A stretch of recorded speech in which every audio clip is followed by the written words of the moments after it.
Good morning to one and all. Let us start with another tutorial on integration. Are you seeing the questions on the screen? These are the special questions which we will discuss in today's part. I will discuss two different types of the questions in this tutorial. In the first type, the questions are ranging from A to F, and the second part, the questions are G, H, I. दो different type के questions हम इसमें पढ़ेंगे, right. तो आप देख रहे हैं कि क्या हो रहा है। पहले एफ ए से लेके एफ पार्ट तक क्वेश्चन में साइन और कॉस की दो टर्म्स है या तीन टर्म्स है, वो मल्टीप्लाई हो रही है, राइट। और जी एच आई पार्ट में टैन के क्वेश्चन है, बिल्कुल सिमिलर ही। तो ये दो डिफरेंट टाइप के क्वेश्चन अगर बोर्ड्स में आएंगे तो हम कैसे करेंगे इनको डील, वो इस ट्यूटोरियल में हम डिस्कस करेंगे, ठीक है। बट बिफोर दैट, इससे पहले जाने से पहले आपने ना 11th में कुछ फॉर्मूलेज पढ़े होंगे, तो उन फॉर्मूलों को मैं पहले रिवाइज करवाना चाहूँगा। कि आपने पढ़ा था साइन ए प्लस बी जो होता है वो होता है sign A cos B plus cos A sine B, right. ये पढ़ा था, बेसिक फॉर्मूला है बहुत। ऐसे ही साइन ए माइनस बी का जो फॉर्मूला था वो था आपका sign A cos B minus cos A sine B, ये पढ़ा था हमने formula, right.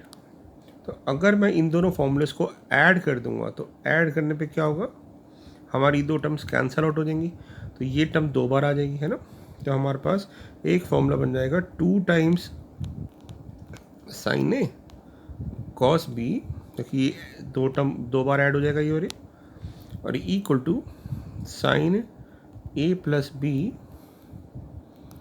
Plus sine A minus B. तो ये फॉर्मूला हमने पढ़ा हुआ है, तो ये ऐसे आया था, राइट। रिकॉल करवा रहा हूँ मैं। ऐसे ही अब मैंने यहाँ पे क्वेश्चंस को ऐड किया है ना।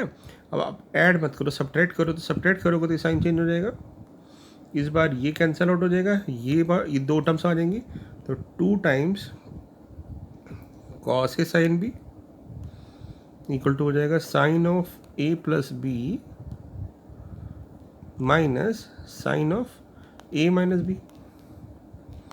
ऐसे ही सेम कॉस के फॉर्मूले से अगर आपको याद हो, कॉस ए माइनस बी का फॉर्मूला होता था कॉस ए कॉस बी, और इसमें प्लस साइन आता था, plus sine A sine B. ऐसे ही कॉस ए माइनस बी की जगह अगर प्लस हो जाएगा तो बीच में माइनस आता था, cos A cos B minus sign A sine B, right. याद है आपको ये। अब अगर मैं इन दोनों फॉर्मूलेस को ऐड कर दूंगा तो क्या हुआ, sign A sine B cut जाएगा, कॉस ए कॉस बी दो बार आ जाएगा, तो 2 कॉस ए कॉस बी के फॉर्मूला हो जाएगा, ये भी हमने पढ़ा हुआ है, cos A minus B plus cos A plus B. और उसी तरह से अगर मैं इन दोनों टर्म्स को माइनस कर दूंगा दोनों इक्वेशन को, तो मेरे पास आ जाएगा 2 साइन ए साइन बी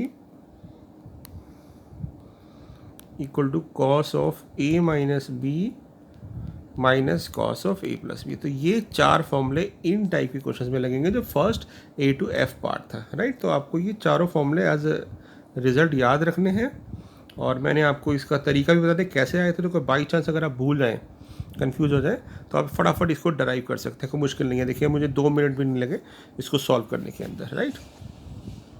तो स्टार्ट करेंगे क्वेश्चन को बेटा, ठीक है। फर्स्ट क्वेश्चन है हमारा साइन 2x कॉस एक्स, यानी साइन ए कॉस बी का फॉर्मूला लग सकता है। तो हमने अभी पढ़ा था 2 साइन ए साइन बी का जो फॉर्मूला होता है 2 साइन ए कॉस बी का, वो पहला फॉर्मूला आया था sign A plus B plus sine A minus B, ये फॉर्मूला आया था, है ना। तो ये क्वेश्चन उसी पे बेस्ड है। देखो आप फर्स्ट पार्ट ए पार्ट हमारे पास साइन 2x कॉस एक्स है, तो या तो फॉर्मूले में 2 मिसिंग है ना, तो फॉर्मूले में या तो 2 से डिवाइड कर दो, फॉर्मूले में राइट साइड पे ले जाओ, या फिर इधर ही 2 से मल्टीप्लाई डिवाइड कर देते हैं। मैंने क्या किया, इस क्वेश्चन में 2 से मल्टीप्लाई कर दिया ताकि ये क्वेश्चन की फॉर्म आ जाए। तो अब आप क्या देख रहे हो, इस क्वेश्चन में हमारे पास a 2x है और b x है। तो अगर मैं ये फॉर्मूला लगाऊंगा तो ये क्या फॉर्मूला हो जाएगा, साइन a प्लस बी, यानी sine 2x plus x sine 3x, और फिर plus sine a minus B, यानी 2x minus x sine x. अब ये सेपरेट हो गए, और सेपरेट हो गए तो इनका इंटीग्रेशन तो बहुत आसान है। क्या होता है साइन 3x का इंटीग्रेशन? साइन 3x का इंटीग्रेशन होता है कॉस 3x/3 और साइन x का इंटीग्रेशन होता है minus cos x plus C. तो ये हमारा आंसर आ गया। तो रिजल्ट फाइनल क्या आ जाएगा? माइनस कॉस 3x/6 और फिर minus cos x/2 plus C. तो ये हमारा रिजल्ट आ गया, है ना। तो बहुत ईजी है, यानी सिर्फ फॉर्मूला बेस्ड क्वेश्चन है। नेक्स्ट क्वेश्चन पे चलते हैं। अब आपकी टर्म दिख रही है बेटा, एक कॉस एक साइन। तो इसको भी ना अगर आप एक के तरीके से भी कर सकते हो। एक तरीका तो ये है कि भी आप ना साइन 2x को पहले लिख दो, कॉस 3x को बाद में लिख दो और ऊपर वाला फॉर्म लगा दो। नहीं तो बी पार्ट के अंदर अभी हमने ना एक फॉर्मूला किया था, 2 कॉस साइन बी का भी फॉर्मूला होता है ना, जो हमने सेकेंड फॉर्मूला पढ़ा। वो क्या होता था? Sign A plus B minus sign A minus B. तो ये फॉर्मूला भी लगा सकते हैं। तो बी पार्ट के अंदर हमारे पास जो क्वेश्चन आई है वो क्या है?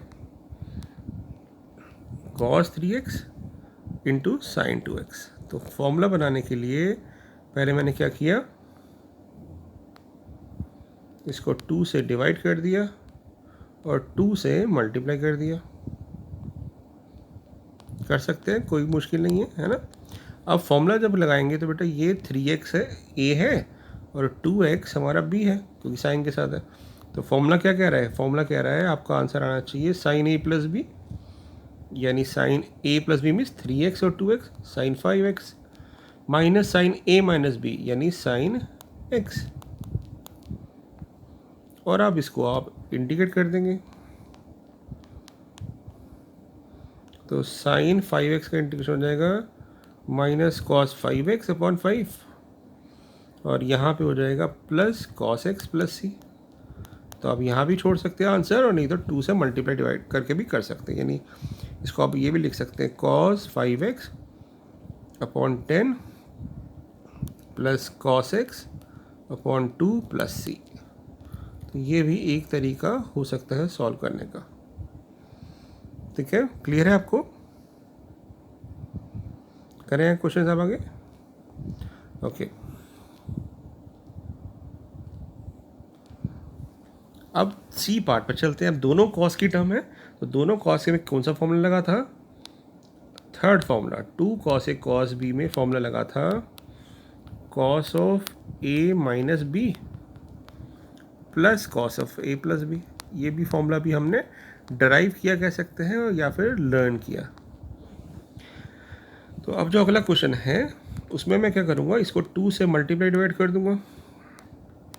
तो ये बन जाएगा cos 4x cos 2x dx। ठीक है बेटा।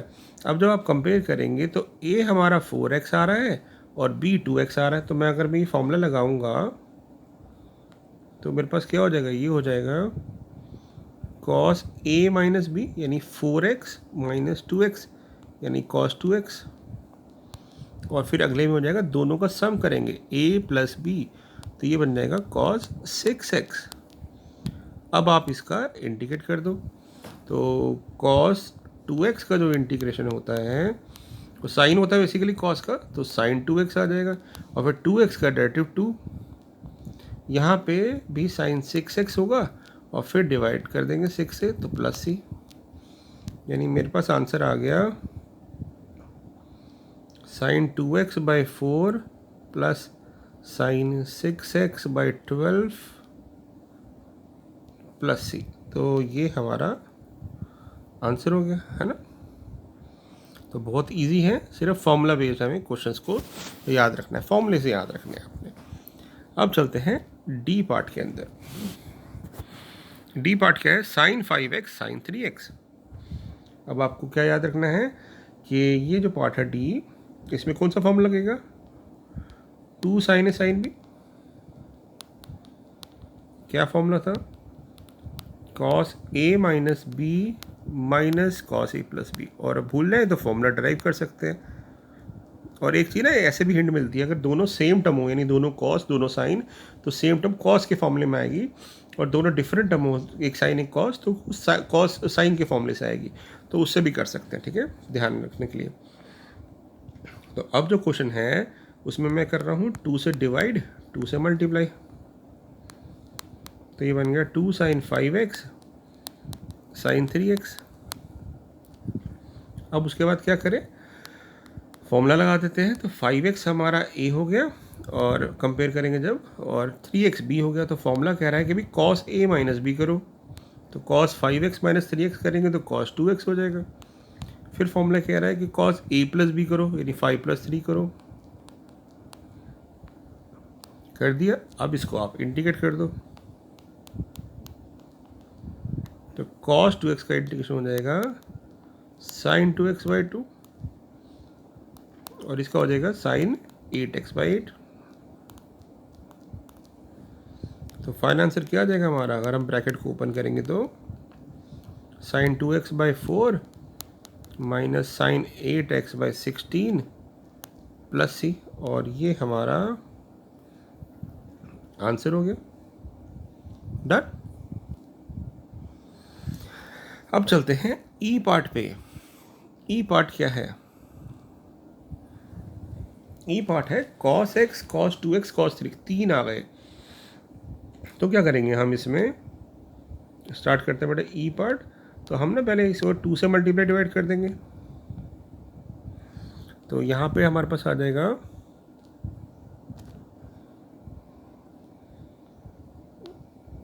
2 cos x cos 2x और cos 3x।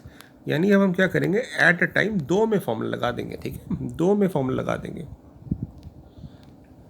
तो हम किसी दो में भी लगा सकते हैं, तो मैं पहले दो में लगा रहा हूँ, यानी यहाँ पे फॉर्मूला लगा रहा हूँ।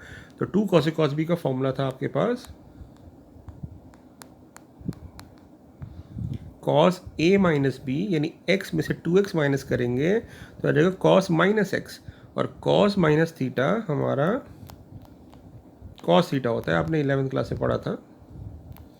तो उस प्रॉपर्टी से ये बन जाएगा cos x ओनली, फिर plus cos a plus B बन जाएगा cos 3x।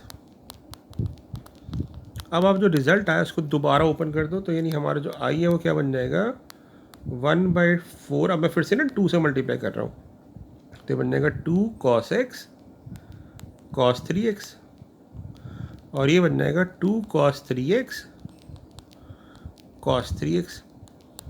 ठीक है, मैंने क्या किया, पहले इसको मल्टीप्लाई किया, ब्रैकेट ओपन करा और फिर 2 से मल्टीप्लाई कर दिया, तो फिर से फॉर्मूला लग रहा है यहाँ पे और यहाँ पे। तो अब ये फॉर्मूले लगा देते हैं। क्या फॉर्मूला हो जाएगा, 1/4 कॉमन है, और फॉर्मूला कहता है बेटा 2 cos a cos b में होता है cos a minus B plus cos a plus B. तो x में से 2x माइनस करेंगे तो cos 2x आ जाएगा, माइनस का आएगा but cos minus theta cos theta होता है तो प्लस हो जाएगा। फिर आएगा cos 4x, इधर हो जाएगा cos a माइनस बी यानी cos 0, और 0 डिग्री कर दो या 0 कर दो रेडियन में, ठीक है। और यहाँ हो जाएगा cos 6x। अब कुछ नहीं करना आपने, cos 0 को हम लिख सकते हैं, cos 0 को क्या लिख सकते हैं 1, और अब इसको इंटीग्रेट कर दो तो कितना आसान हो गया, cos का इंटीग्रेशन तो साइन होता है। हमारा फाइनल आंसर आ जाएगा 1/4 sin 2x/2 sin 4x/4 sin 6x/6 और 1 का इंटीग्रेशन x प्लस सी। तो ये हमारा आंसर आ जाएगा, ठीक है।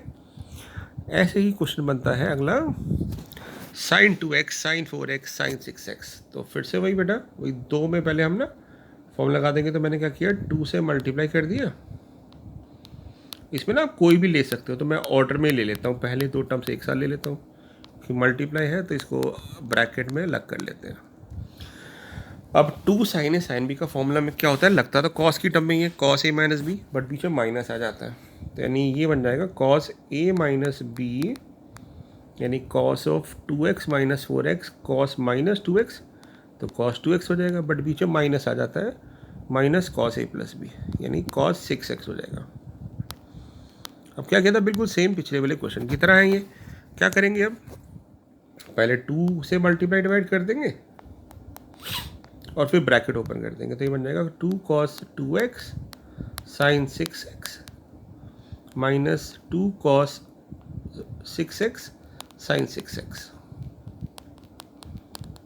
ठीक है, दोनों में चाहो तो, क्योंकि प्रोडक्ट है तो प्रोडक्ट में दोनों में ही मैं क्या करता हूँ ना, एक पर्टिकुलर पैटर्न को फॉलो करता है। इधर भी साइन पहले लिखा है तो इधर भी साइन लिख दो, मल्टीप्लाई में तो हम आगे पीछे लिख सकते हैं, हालांकि नहीं लिखेंगे तब भी चलेगा।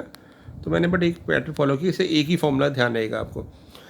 अब 2 साइन ए कॉस बी, यानी साइन की टर्म पहले हो कॉस बाद में हो, तो क्या फॉर्मूला लगाया था हमने, साइन ए प्लस बी यानी साइन 8x, फिर plus sine A minus B यानी साइन 4x।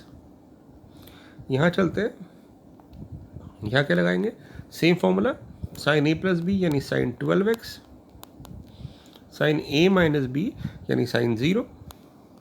नहीं तो आपने एक और फॉर्मूला दिख रहा है आपको यहाँ पे, 2 sine A cos A sign 2a होता है, वो भी फॉर्मूला लगा सकते हैं तो वही वापस आ जाएगा, देख लो साइन 12x।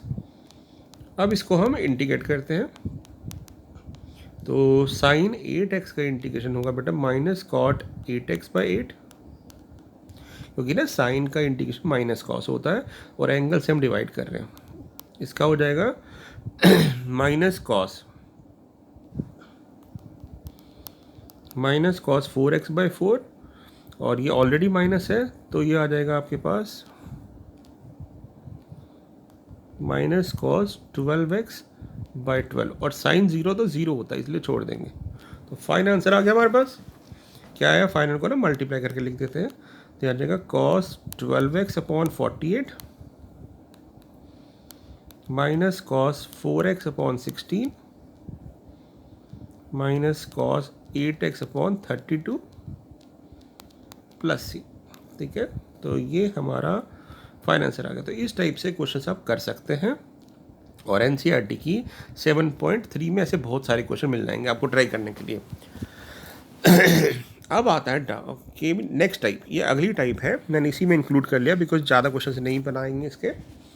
अब ना बेटे क्वेश्चन आता है, अभी साइन कॉस आए तो हमने प्रोडक्ट में कर दिया, अब टैन का क्वेश्चन आ गया तो ये कई बार माइंड में आता है बच्चों के भी, साइन बाय कॉस कर देते हैं और फिर सेम अप्रोच लगा देते हैं, बट उससे होगा क्या बेटा, न्यूमरेटर में प्लस माइनस आ जाएंगे और डिनोमिनेटर में भी सेपरेट नहीं कर पाओगे। तो फिर क्या करें, तो आप एक चीज़ ऑब्जर्व करोगे, जितने भी क्वेश्चन ऐसे आएंगे टैन में, उनमें एक चीज़ नोट करिएगा, 3 एंगल आ रहे होंगे। जैसे यहाँ पे पहले में x 2x 3x आ रहा है, फिर अगले वाले में a + bx a - bx और 2ax आ रहा है। तो 3 एंगल में से 2 का सम तीसरे एंगल का इक्वल होगा। ऐसा क्वेश्चन हमने 11th में भी किया था। तो देखिए फर्स्ट क्वेश्चन में ट्रिगोमेट्री के अंदर 11th में किया था हमने। तो फर्स्ट क्वेश्चन के अंदर 3x जो है वो x और 2x का सम है। फर्स्ट पार्ट में tan 2ax जो है वो a + bx और a - bx का सम है, और थर्ड पार्ट में भी 2x x - π/4 और x + π/4 का सम है। तो ऐसे क्वेश्चन में क्या किया था, अगर आपको याद हो 11th क्लास में हमने पढ़ा था कि ना, कि जो एंगल बाकी दो का सम है उसको हम ऐसे ब्रेक कर देते हैं, उसके बाद दोनों साइड tan ले लेते हैं,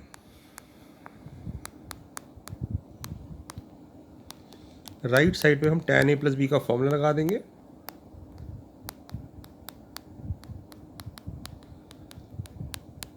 tan a + tan b और 1 - tan a tan b, cross multiply कर देंगे। तो tan 3x पहले 1 से मल्टीप्लाई होगा, फिर tan 3x tan 2x और tan x से मल्टीप्लाई होगा। अब ना हम इसको रीअरेंज कर देंगे। रीअरेंज मीन्स जो तीनों का प्रोडक्ट है उसको एक साइड ले जाते हैं, इस टर्म को एक साइड ले जाते हैं। तो ये आ जाएगा tan 3x - tan 2x - tan x equal to tan x tan 2x tan 3x। Formula derive हो गया। यानी ऐसे क्वेश्चन में क्या करते हैं, tan में क्या होता है कि जो प्रोडक्ट वाली टर्म्स हैं वो हमेशा ब्रेक होके आ जाती है। ठीक है, मतलब जब भी ऐसा कोई क्वेश्चन आए जिसमें एक एंगल बाकी दो का सम हो, tan a + bx equal two into tan ax और tan bx लिखा हो, तो वो सेपरेट हो जाएंगे। और कैसे सेपरेट होंगे उसका भी पैटर्न है, बड़ी टर्म जो सम है वो पहले आ जाएगा और बाकी दो माइनस में आ जाएंगे। अब हमें क्योंकि इंटीग्रेशन करना था बेटा tan x tan 2x और tan 3x का, और वो किसके इक्वल है, इसके इक्वल है, तो इसको हम लिख देते हैं tan 3x - tan 2x और - tan x अब तो tan का इंटीग्रेशन तो हमें पता है क्या होता है। tan का इंटीग्रेशन होता है, दो तरीके से किया था हमने। एक होता है हमारे पास log ऑफ sec x या फिर minus log of cos x। तो इसका इंटीग्रेशन हो जाएगा log of sec 3x divided by 3। इसका हो जाएगा log of sec 2x by 2 और इसका हो जाएगा log of sec x only और फिर प्लस c। तो ऐसे क्वेश्चन हम इन तरह से डील करेंगे, ठीक है। ऐसे ही सिमिलर क्वेश्चन बन सकता है हमारा कि इंटीग्रेट करो tan 7x, tan 3x, tan 4x। तो एक एंगल बाकी दो का सम आ रहा है, तो ये भी आप इजीली कर पाएंगे, है ना। अब चलते हैं h पार्ट के अंदर। h पार्ट में भी सेम पैटर्न बन रहा है। तो जब हम इस प्रोडक्ट को सॉल्व कर देंगे उसी तरीके से हम क्या करोगे, आप लिखोगे कि 2ax इक्वल टू लिख सकते हैं ax plus bx plus ax minus bx और दोनों साइड फॉर्मूला लगा के tan कर देंगे तो क्या आ जाएगा, मैंने बताया था क्या पैटर्न आएगा। पैटर्न ऐसे आ रहा है कि जो सम है वो तो पहले आ जाएगा, है ना। जो सम है वो तो पहले आ जाएगा, यानी ये बन जाएगा tan 2ax minus tan a plus bx minus tan a minus bx। जैसे हमने पिछला क्वेश्चन किया ये सॉल्व कैसे आ जाएगा। और फिर आप इंटीग्रेट कर देंगे तो tan का इंटीग्रेशन होता है log ऑफ sec x, तो बन जाएगा log of sec 2ax upon angle का derivative 2a minus log of sec a plus bx divide by angle का डेरिवेटिव a प्लस b और यहाँ हो जाएगा log of sec a minus bx upon a minus b plus c, right. और अगला question भी बहुत आसान है, वो भी आप ट्राई कर सकते हैं खुद ही। क्या करेंगे हम उसमें क्वेश्चन है आपका कि tan x minus pi by 4, है ना, x माइनस पाई बाई 4। तो हमारा जो क्वेश्चन है वो है tan x minus pi by 4, tan x plus pi by 4 और tan 2x। तो इसमें भी वही सेम हो जाएगा, बड़े एंगल को ब्रेक कर दोगे, आप लिखोगे 2x जो है उसको मैं x minus pi by 4 plus x plus pi by 4 लिख सकता हूँ। दोनों साइड tan अप्लाई कर देंगे और इसको एक एंगल मान के इसको दूसरा एंगल मान के और भी सॉल्व करोगे तो सॉल्व करके क्या आएगा, सॉल्व करके आ जाएगा हमारा i equal to bigger angle यानी tan 2x माइनस tan of the other two angle, right. और फिर क्या है, इसको इंटीग्रेट कर देंगे। तो इसको इंटीग्रेट करेंगे तो क्या आएगा, tan 2x का integration log of sec 2x upon 2, इसका क्या आएगा log of sec x minus pi by 4, ठीक है, अपॉन 1 क्योंकि x माइनस पाई बाई 4 का डेरिवेटिव 1 होगा और इसका हो जाएगा log of sec x plus pi by 4 और फिर x प्लस पाई बाई 4 का डेरिवेटिव 1 और प्लस c। तो इस तरह से हम ये क्वेश्चंस को डील करेंगे। तो ये सारे क्वेश्चन अब आपने कर लिए हैं, तो इसको बेटा रिवाइज करेगा। बहुत ही इंटरेस्टिंग क्वेश्चन है सारे के सारे और बहुत इंपॉर्टेंट है। एनसीईआरटी में बहुत सारे क्वेश्चन ऐसे दे रखे हैं। नेक्स्ट टाइम हम अगले ट्यूटोरियल में डिस्कस करेंगे। Thank you so much.